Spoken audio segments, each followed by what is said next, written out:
Let's hear from somebody who's involved in the negotiations, Florida Congresswoman and member of the Congressional Progressive Caucus, Lois Frankel. Congresswoman, thank you for being here. Really appreciate it. Were you involved in that phone call or that meeting with the president yesterday?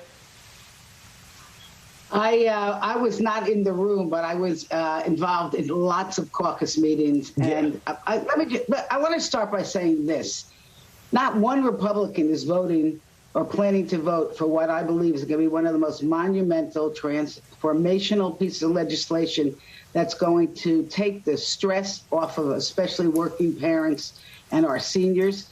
And nobody's even mentions that. My two senators didn't even vote for a bipartisan infrastructure bill. Well, they're bill. not saying that because right now there's no deal.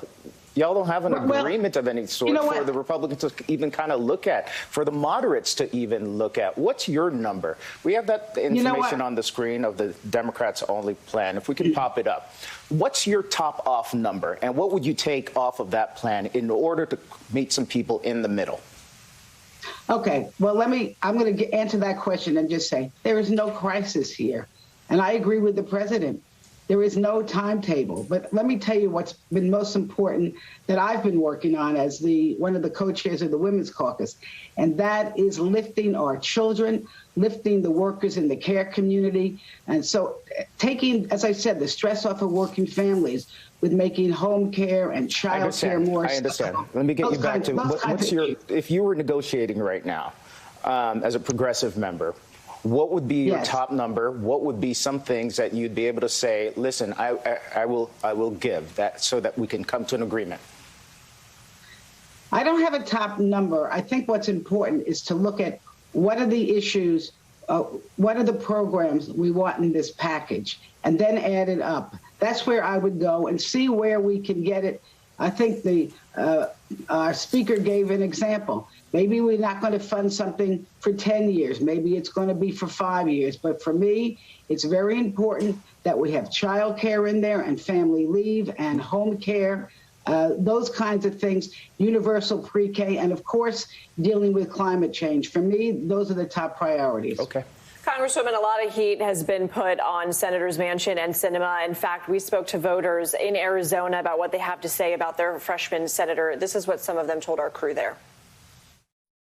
There's things that go on behind the scenes we may not see, but what we are seeing doesn't evoke a lot of inspiration or hope for where we'll land. I'm a Republican, and I did not vote for her. But seeing what she's doing to act as kind of a counterbalance to the more extreme elements of the Democrat Party, I think she's doing a good job. So I know the last time we asked you about the Senate, you didn't want to talk about your colleagues in the other chamber. But I have to ask you, Sinema's been a little bit more vague on what she's looking for. We just found out this week that Senator Manchin had sent his top line, $1.5 trillion, to the president in July. Yet we've also reported and heard that Speaker Pelosi didn't know about that number until this week as well. Are you hearing the same from the speaker? Well, let me just say this again. I don't think the top line is as important as to what we eventually get into the program. And, I don't think there's any merit in criticizing or complaining about our senators. We need them to be with us. But Congresswoman, your constituents have questions about the process. This process is taking place, of course, on broadcast. So to be transparent, what did the House know? Well, I did not know any of that.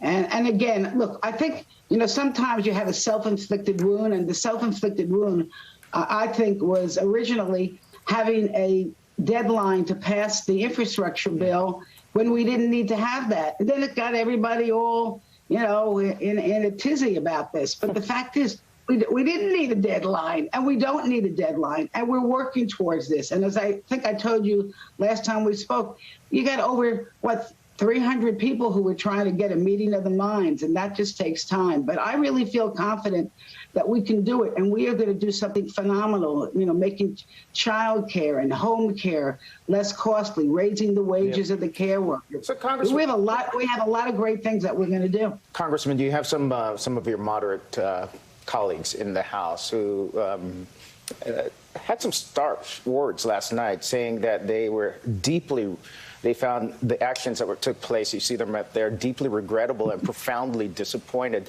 Do you share their sentiments in how this has all played out? Well, I think I would say I'm somewhat. I think it's somewhat regrettable that we had this deadline that put gave people what I would say a false impression of when we could get this done. But look, I know both of them. I like them both. They have great values. You know, as I've said before, the Democrats, our values are very closely knit here. So look, I believe they're going to get over their disappointment, especially when we pass these two bills, and it's going to be a win for the American people. All right. Congresswoman Lois Frankel, thanks for spending some time with us, especially after such a busy week. We appreciate it. Thank you so much. Okay. Have a great day.